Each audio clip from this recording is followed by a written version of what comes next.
So welcome to day 8 of the Living Well series. Today I'm going to start off with a story. This is a story, personal story.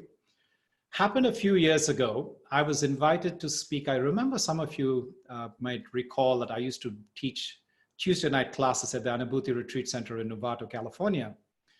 So one of those Tuesday nights I was asked to speak there, and I left from my house in the cars driving across to Novato, which is about a 30-minute drive. And I was driving across the Golden Gate Bridge. And folks, I never turn on the radio. I'm not usually a consumer of just, I guess, popular culture and, just anything on the radio.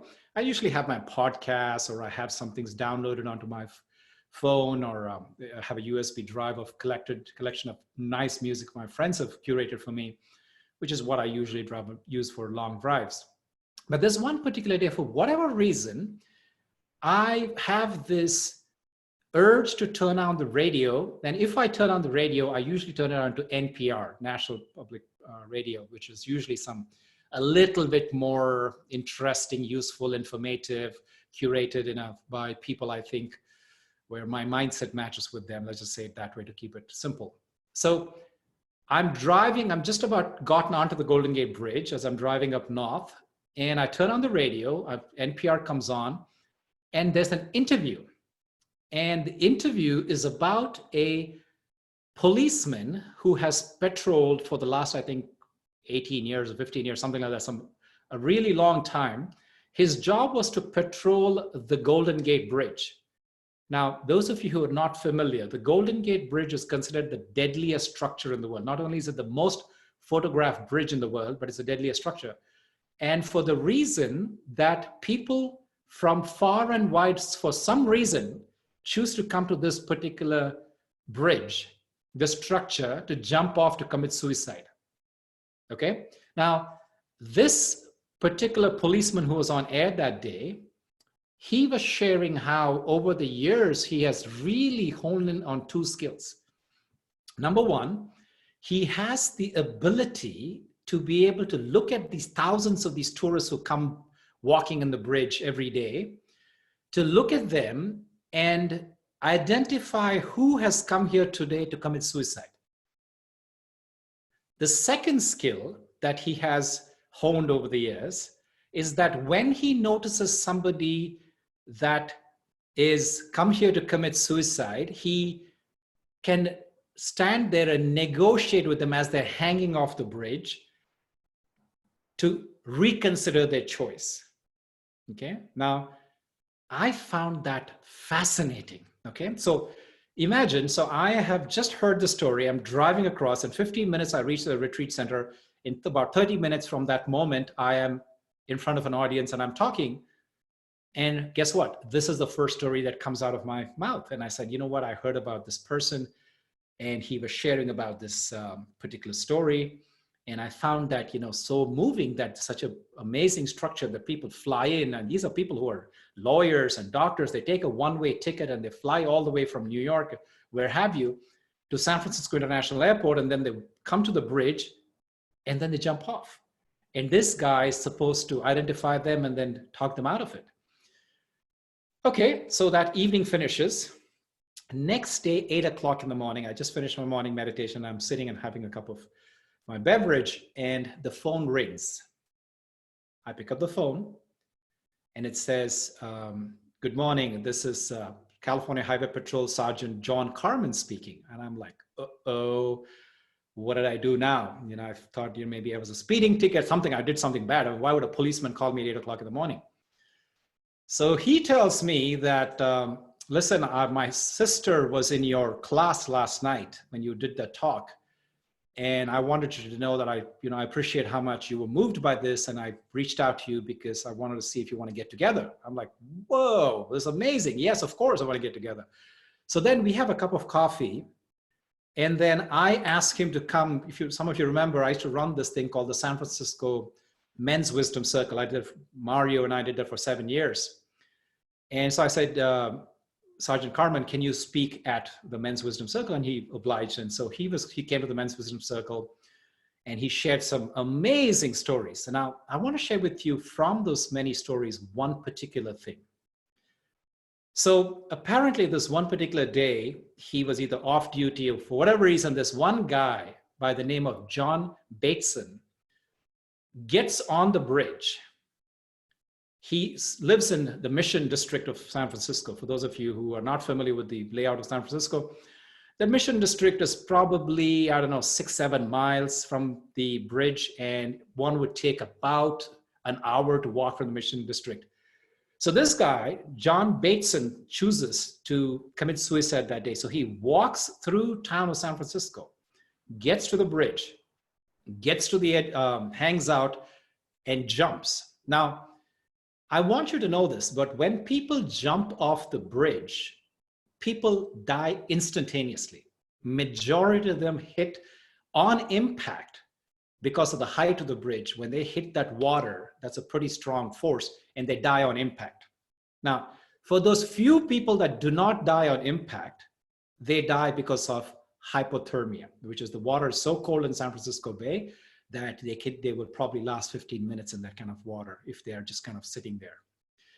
The third reason that people die, if they haven't died because of the first two, is drowning. So if you don't know how to swim, or if you come there with the intention to die, you're probably not going to swim, so you die. So these are the reasons. Now, for whatever circumstances, this particular John Bateson did not die on impact, and he did not die of hypothermia. A boat came and picked him up, and he was actually taken to shore alive.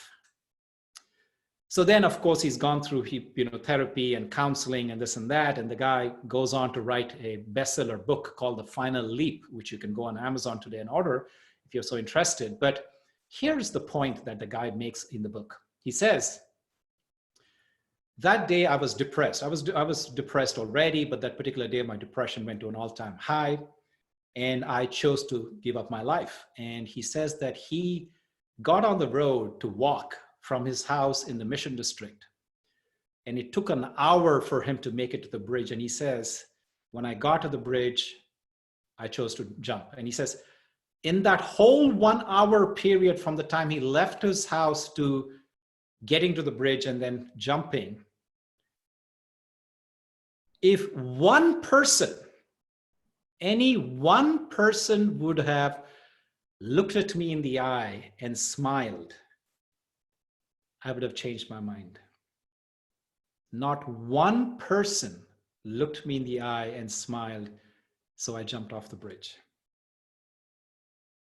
And here is a man who's fortunately survived to tell us his story and what was going on in his heart and what could have mitigated the situation, and how many thousands of people don't get a chance to tell their story, and how we can learn from their suffering. Folks, when I heard that story that day in the Men's Wisdom Circle, this must have been, 6-7 years ago, it changed my life. Today, I make it a point as I walk on the streets. I nod, I acknowledge, I smile. And you know what? 60% of the time, I don't get any, I get a stone cold face. Some people just even look away, what have you. Or they're talking on the phone. I don't realize that, that's okay. But my job is to keep putting a smile as best as I can on anybody who, whether they talk to me, they acknowledge me, or they don't appreciate what I'm doing. It doesn't matter. My job is to do that, because we don't know what anybody else is going through. So if there is something that you could say that you want to take away and say, how can I contribute to what the suffering that we're seeing around us on the planet today? Perhaps it's this one simple act. And you might have already some other things. Some people acknowledge, I loved it when I used to go to South America. When you get into the elevator in South America, you know what's so cool? The people who get in after you, they greet everybody in the elevator. And so let's say that they get off at a floor before you, they say, have a good day, goodbye in Spanish, of course, and they leave. Such a wonderful thing. And I'm saying this because, here in America, nobody does that. Everybody stares at their phone or stares at the ceiling as if, you don't exist, or you're like, they don't want to look you in the eye for whatever reason. So small things that we can adapt. And so when I was again in the Caribbean, very sweet. I used to go for a walk in the evening. I was staying on these little islands, Grenada, Trinidad, etc. It's so beautiful when children are coming back from school. Suppose you cross paths with them, they will just not look down or look away or ignore you. They will always greet you. And I thought that was so wonderful. I'm so grateful to their parents, to their culture, for having taught those simple values that make us more human, that you acknowledge this person's existence. And again, like I said, you don't know what they're going through. That simple smile, the simple hello, the simple good evening, have a good day when they're leaving the elevator, could light up somebody's life and save them, could save their day, if not as extreme as saving their life that particular day, in this case of this John Bateson. Okay, something for you to think about. So today, as we dive into the meditation, as you know, that we do a little somatic exercise that we start off into dropping into our body. And today I ask that we stretch our arms out. So make a little circle as if it was like a little well. So look at my palms. My palms are facing each other, towards each other. And I put a little stress. One palm is pushing, the other one is holding it back. Thereby, I'm creating a little circle in front of me with my arms. Now, with a exhale, I want you to look into your well. So pushing, keeping that tension in your palms. As you're exhaling, look inside. Keep your eyes closed or open. It's really up to you. And as you come up, I want you to inhale. Again, let's do this couple more times. As you're pushing, stretching your arms, as you exhale, go in, look into your well that you've created.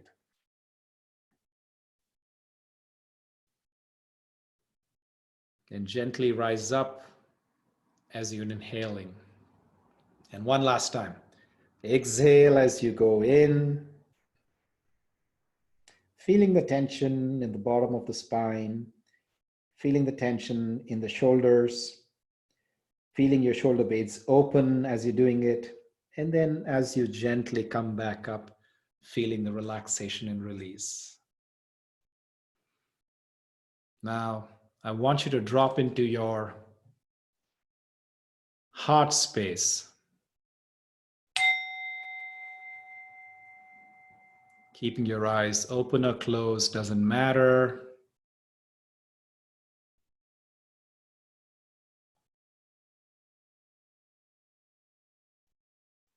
Focus on your breathing.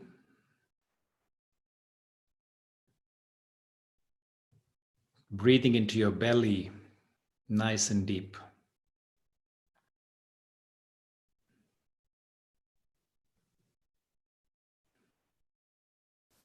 Relaxing every part of the body as you are taking in deep, comfortable breaths.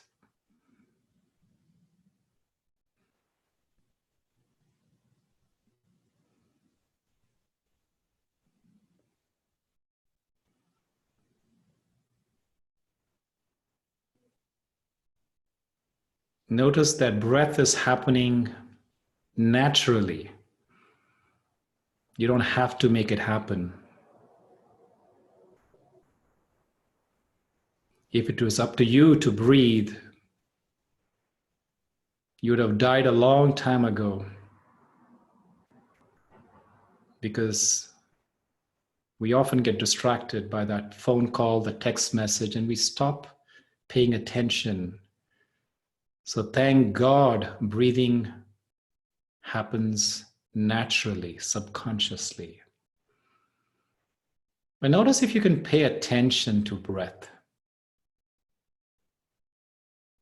This gift of fresh oxygen, which when you pay attention, naturally relaxes your body.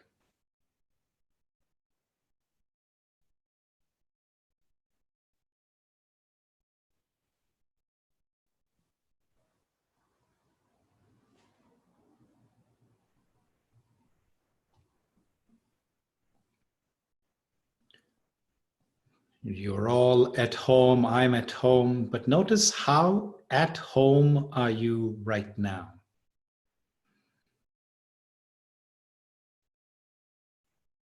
Are you at home in your body?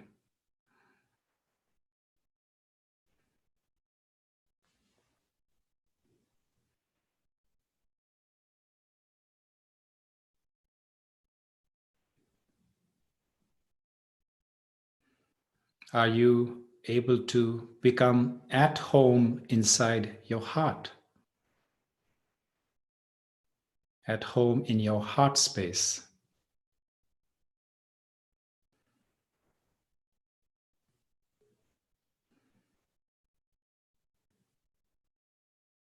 Can you be at home while embracing that suffering that's going around in this planet today?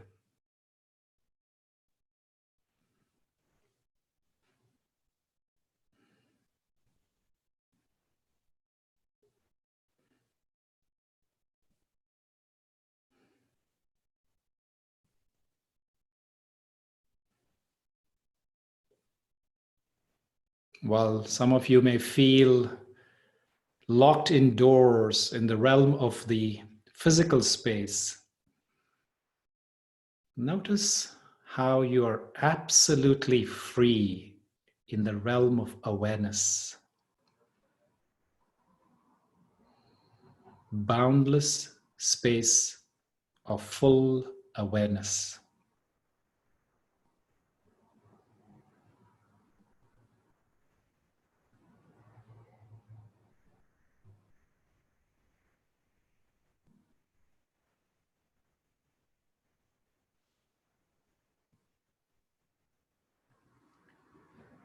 And from space, notice if you can visualize the world. The globe that we call home.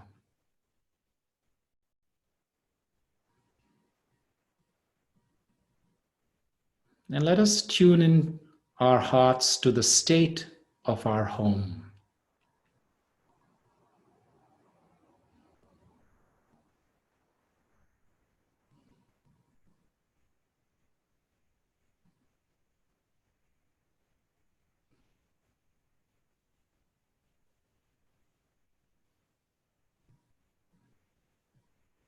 My world is crying out for love,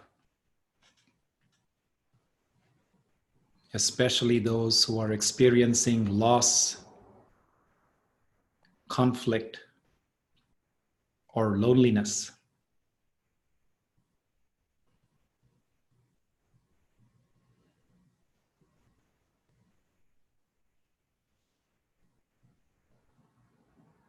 My world is crying out for peace,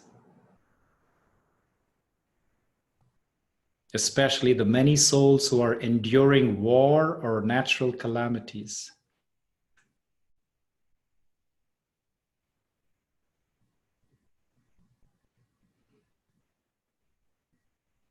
My world is crying out for joy,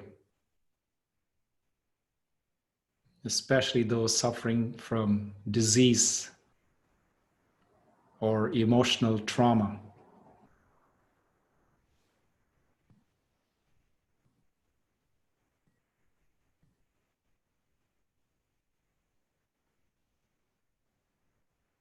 For so many, our world is no longer a place of peace and love.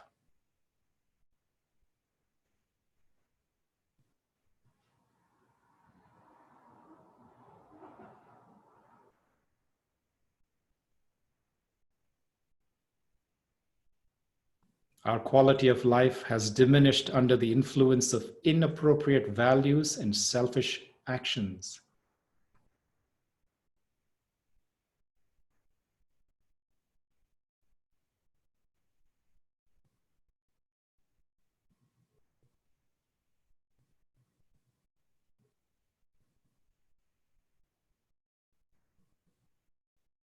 I look upon my world with mercy and compassion,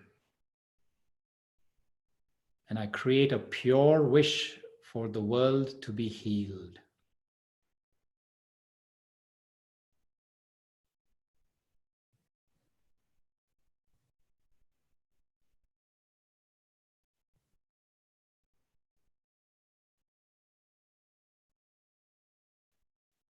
With the strength of my spirit, I send to the world the light and energy of peace.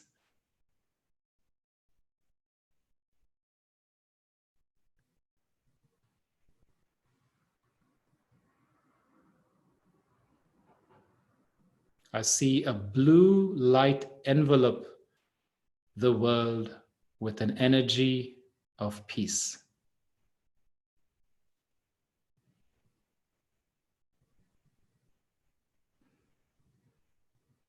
Every continent, the oceans, every forest, the animals, and all 7 billion humans are touched by this blue light filled with peace.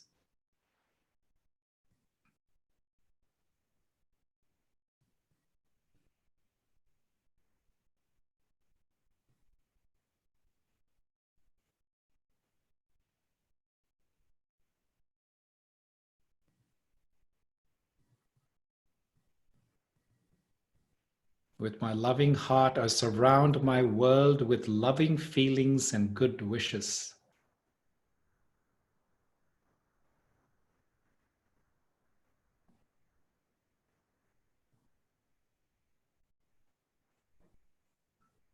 With a conviction of pure values, I create a sincere wish for all of us to live and work together to create a loving community.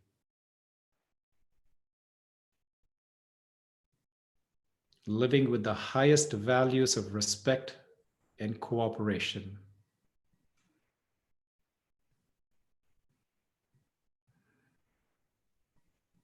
I see a red light envelop the world with the pure energy of love.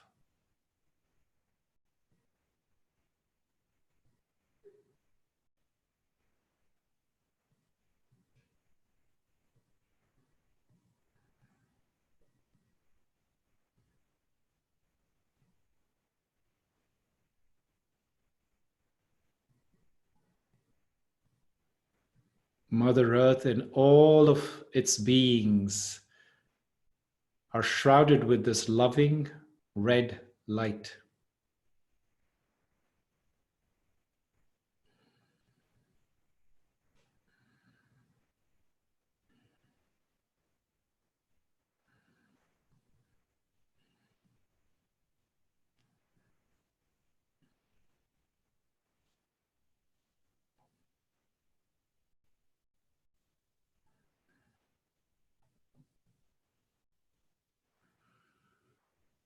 With my generous heart and pure spirit, I unite with the divine presence and the love of the divine.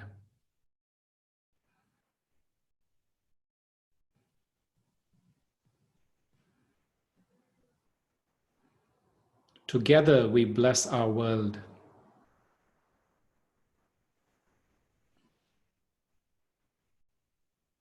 I send peace and love of the divine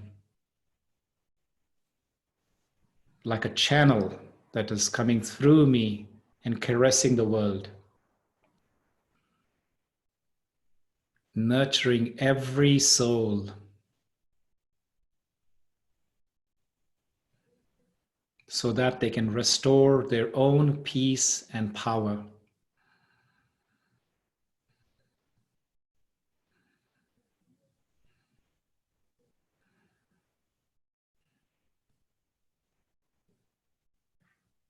I see the white light of the divine energy envelop the world, restoring the power in every soul and the elements of Mother Nature.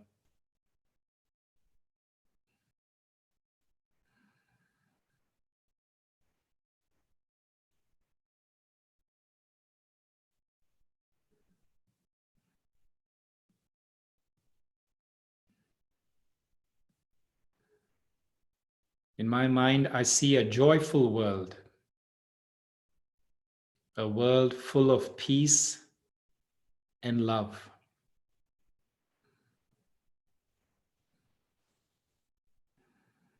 A world without sorrow, where there is only the exchange of love and respect.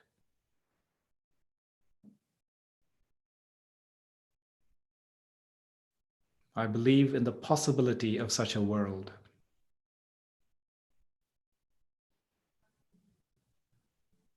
Our world will once again shine with grace.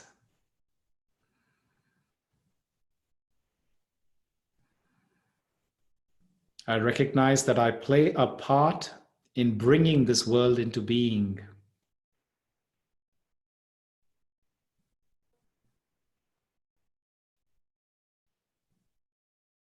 I keep love and respect shining in my heart always.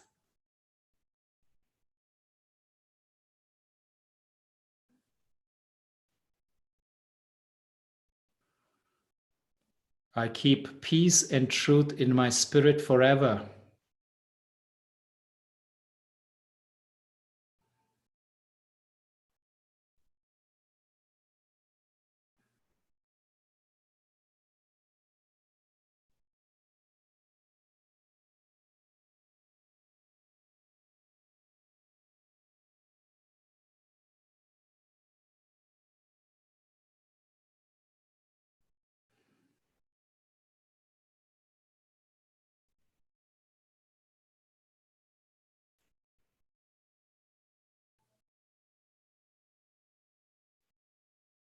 Notice how you're feeling right now.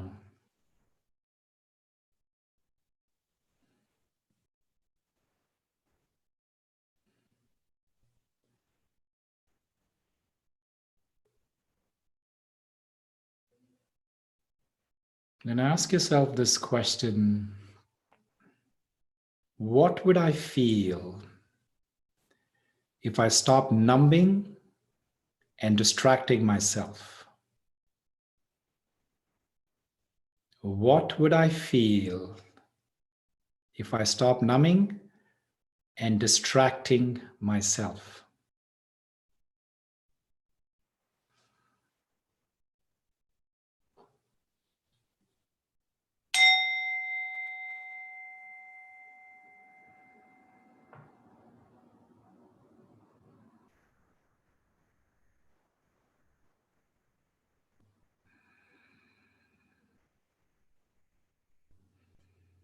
So whenever you get a chance to slowly come back into this virtual space, if your eyes were closed, gently open them. And I want you to share the answer to the question: what would I feel if I stopped numbing and distracting myself? What is that deep feeling, that voice that is waiting to be heard?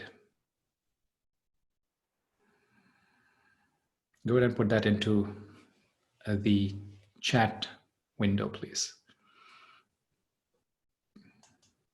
Okay, I'm beginning to see some answers. I would feel peace. Excellent. That's great that you feel peace.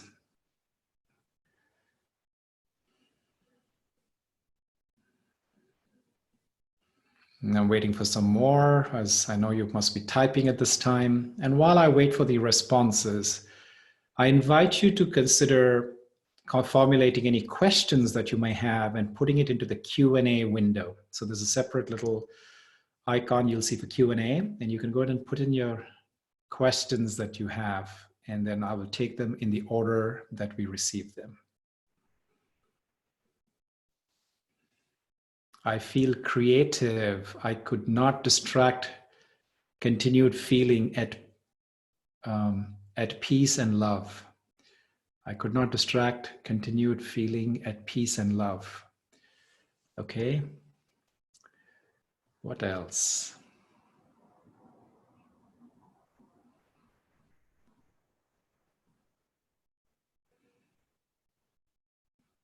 I'm not sure I like distracting myself. For me, it is not a solution. That's exactly the point. Asha, that's exactly the point. What happens is when there are feelings that are being felt from inside, like, when they start bubbling up, sometimes it's uncomfortable, or sometimes they are new feelings. It could be comfortable, but it's just new to you because you're so you're so fixated, addicted to distracting yourself from feeling what's coming out from within you, that when something comes up, we reach out for that thing. I want to go check my messages. I want to go eat some chocolate. I want to go shopping. I want to go talk to somebody, whatever, right? So imagine if you do not distract yourself. What do you think? What do you feel you will be hearing from within? That's the question that I'm asking. So distracting is not the solution, exactly. But distraction is a go-to habit that we're all feeling. And I'm asking you to contemplate, while we were not distracted, hopefully you were not multitasking, you were focused on what the meditation was urging you to, recommending you to do. What are those feelings that are emerging? And they could be, and let us accept it, they could be pleasant or unpleasant. But the point is, whatever is coming from within you is your truth, is what the response that your years of neglecting, years of being distracted, years of indulgence. Now, it could be a positive or negative indulgence. I'm not going to judge, and let's not judge it. That's the point. Let us not judge for whatever, but do we listen to what is emerging when we do not distract ourselves? That's the point. Very important exercise. Maybe the question, I had to explain it. So maybe this is something that's a takeaway from today's session. So when you sit tonight, for those of you who are on, here in the Western part of the world, for those of you who are already in the day, maybe it's a reflection for you to do at midday, sometime during the day. What would I feel? What are you feeling when you're not distracting yourself? That means paying attention, deep attention to whatever is there within from my heart that is waiting to bubble up.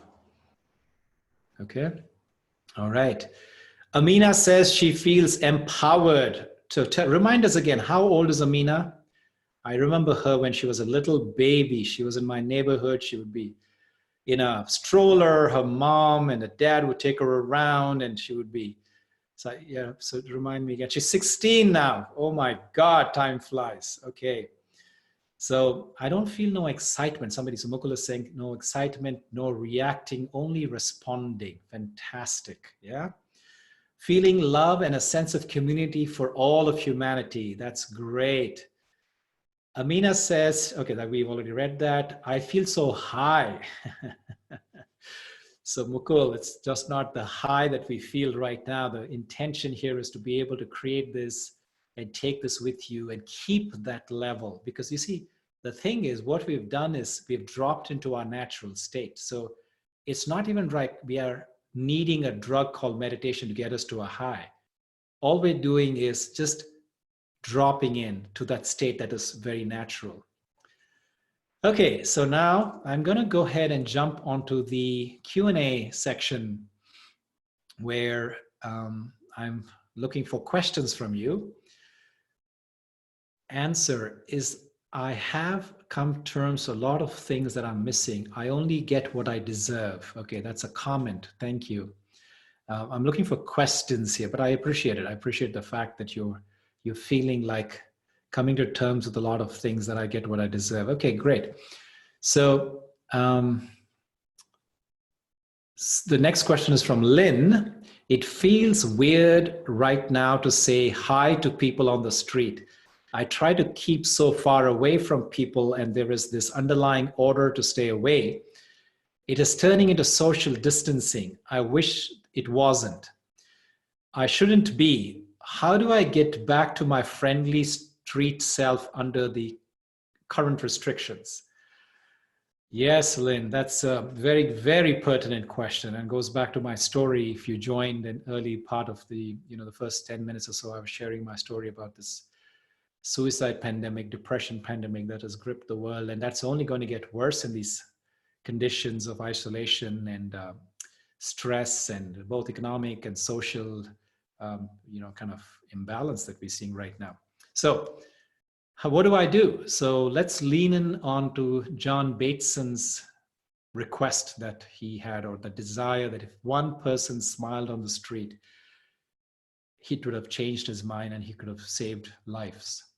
So Yes, I may not be able to talk to people, which is to me, as long as you're keeping your 6 foot distance, I don't see any reason why you could be across the street. I mean, I'm seeing this here in Sausalito where I live. People are, some of them, we have this big um, median on the road where, people are walking on the median because there's not many cars. So there's the two sides of the road, and then there's this big area. And so people are sometimes choosing to one stand in the median and one stand on the curb, and then they're talking, they're having conversations, or even on the curb, they're having a good distance and they're talking to each other, which is wonderful. And I think it's a nice way. I'm actually, about how much I travel. I've lived here in Sausalito now for, I don't know, 15, 16 months, but I've actually physically not been here because I did 25 countries in the last 14 months. So 70% of the time I've been away. And it's so interesting now when I go for my daily walks, I'm meeting people, I'm meeting neighbors, people I've met at conferences or who've heard my meditations online or who know me through some friends. So it's so wonderful to be able to create sense of community in this time, but with caution, with sensibility. I'm not asking you to drop all your precautions and so on. So please keep your distance, but a smile goes a long way. A hello, and like I said, you don't wait for acknowledgement and a reciprocation. So people may, for whatever reason, they may not feel comfortable, they may not be in that mind space, but you have done your part to light their lamp. You have done that part to make your smile infectious. This is a good infection that you want to spread. Happiness, joy, the goodness, right? The positivity in mankind that sits within each one of our hearts, and it's our responsibility to share, which is why we come to the well. We come to the well to reset our compass, to refocus on what's important, and then we go out and spread that goodness out there.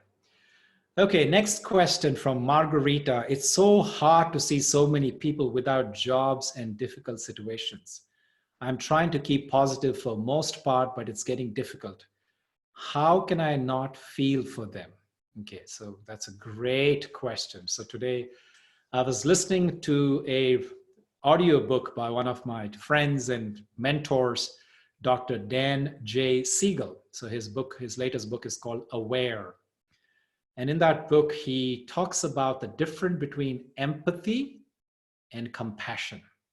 Okay, so Margarita, to keep it simple, without going through chapters and chapters of what I read there or what I heard there, empathy is feeling into somebody's pain and that affects you. Compassion is when you're spreading, when you're good wishes, when you feel somebody, but your overflowing heart, your goodness, like the many things, the blessings that we sent out today, the red light, the blue light, the white light that we sent out today are examples. You can go back, revisit this meditation. It's going to be available for you as a recording. So if you don't remember it, please go back and see what we did today. We sent out blessings. We sent out good wishes. We had this strong conviction from our heart that there's goodness within and there's goodness outside. And I make sure that I send that good wishes to these people.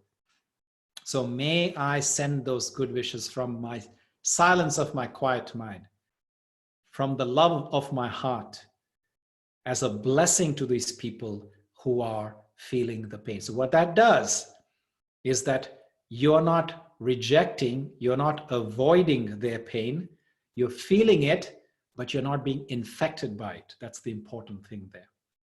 Very important question, very important for us to practice this right now. So holding people as we did, right? We felt into the pain that our world is feeling right now, the different forms of suffering. But then what we did is that we did this act of compassion. So if you remember some of my other meditations where I say, yesterday I was talking about it, you could only give, you can only serve what's in your teacup. You can only pour what's in your cup. Now, unless you fill your cup, there will be not much for you to offer. And guess what? It's the other way around. If your cup is empty, it's going to pick up from whatever there is floating around. So as you notice, most of my meditations start with first filling yourself, filling my heart with love, filling my being with compassion. Self-care first, folks, and then care for others. You've seen an airplane, what happens when the instructions come on before we take off. oxygen mask first on yourself and then on the ones that you are responsible for. So same thing goes here as well. Okay, so next question. Mental transmission of love is enough, I think. Yes, Vasundhara, yes, exactly. And that's what I was talking about. Sometimes you may not be able to get to verbal communication. And verbal communication only goes by what? I don't know, a few hundred yards. But mental transmission, right? Now they say that the heart center, right? The heart center is even more powerful than the mind. So when you actually are filling your mind, your heart with love, if you've seen the science that has come out of Heart Math Institute, the vibrations are amazing. The reach of the higher, the flux that is generated from your heart being full and radiant, like we were feeling, and we are probably feeling right now, is incredibly powerful. So you don't have to even say something. You're right. But again, not one size fits all. Sometimes a kind word to somebody, kind deed. And I wanted to point out something here. I don't want to put you on the spot, but Kathy, I don't know if you see that little flower vase behind me. I don't know if you noticed, but it has changed over the days that we've been here. It is so sweet. My neighbor, she one day, just on her own, without any announcement, leaves a vase with a yellow rose and a little arrangement outside my door. So I'm getting ready to start my, this is the first day when I was starting the series. I go outside and I'm pleasantly surprised by this thing. So obviously I wipe it down with, I take my Kleenex, not Kleenex, but the Clorox sheets, and I wipe the whole thing down just to be, doubly, triply sure. And then I bring it in, put it in here. And then she checks in. I think it was yesterday she checked in with me. She said, how are the flowers doing? And I said, Kathy, the pink flower has died. So I had to toss it. And she said, okay, leave it outside. And she, replaced it, left it outside my door. So we're having this non-verbal, right? Non-visual exchange of love. And I thank you, Kathy, for that. And see how that little act that you've done is sharing this color and joy with so many people around the world today. So, so these are little things. You got to be creative. Find little things and say, okay, if I can do A, can I find B, C, D, whatever else, to put a smile on somebody's face, to light up people's lives and share my love. The next question, so this is going to be the last question for today. Family is very close and so thankful to be together during these times. 3 of 4 have privilege to work from home. My mother works as at a pediatric hospital, so lower risk environment, but a few cases of COVID have been confirmed around the hospital. She cannot take time off, and it leads to arguments rooted in fear of death and resentment. No resolution on where, if he should go somewhere more isolated. His lungs and health wouldn't be the best case for survival should she bring it into our home. No one can know for sure what to do. How can I help outside of sharing meditation techniques and positive vibes? Ventilators are expensive and not readily available. Yes, this is a gross reality. Thank you. I see your name is anonymous. I don't know who you are, but I do want to acknowledge you for bringing up the question. And I'll be very honest with you. I don't have an answer. I really don't have an answer. And I don't think that anybody in this country at this moment, or anybody in other countries at this moment even, have a ready answer for you. When you have certain people in the family that are putting their lives at risk, their life on the line to protect the rest of us, to save people who are struggling today, who cannot breathe and who will probably die if they're not cared for. But they have to come home. And when they come home, there is a potential of infection. And I completely acknowledge that. And I also noticed that our governments have failed us in being able to protect the ones who are protecting us because of lack of enough protective personal equipment. And so I don't have the answer to your question. All I have is prayers. I have good wishes. I have blessings. We as a collective are going to send blessings to your mother, I believe, is the one, yes, who works at the pediatric hospital. So that's my response to you. And from the bottom of our heart, I know I'm speaking for everybody here, from the bottom of our heart, we are grateful to people like your mother who knowingly put yourself in this line of danger to save people. And hopefully all will be well. Our blessings to you. With that, folks, I ask that you please make this a practice. As you see, it's real. It has come home. It's come from one of us in the community today, that there's so much to be grateful for. We are safe. We are at home. I was talking to my friend today who was at Google, who is now in the Google's COVID-19 response team worldwide, and he's in daily conversation with the World Health Organization and so on. And he was just sharing the news that Google has taken the responsibility to prevent people misusing this information, either to manipulate the global ethos right now or to make profit of it through doing things with business, etc., and to make sure that the right information to reach the right hands. So Google is working day and night. He was saying he starts his day at 7 in the morning, he finishes at 11. And I was sending him prayers and blessings, and he cannot join this conversation because of his role. But the point of all of that is that 1 million people, he was sharing today alone, 1 million people have lost their jobs. Notices have gone out. And so for what we have today, for everything, food in the refrigerator, if we have money in the bank, if we have a roof over our head, we have a warm place to sleep, we have people that we can talk to, we have communities like this where we can gather and have positive information. There is so much to be grateful for. So please, let us take today to recognize those many things, to count our blessings, and then send good wishes to people like this, like our brother or sister who just spoke up, to their families, to the people who have not spoken up, but are quietly suffering and are in fear. When I say suffering, is they're out there, but they're scared.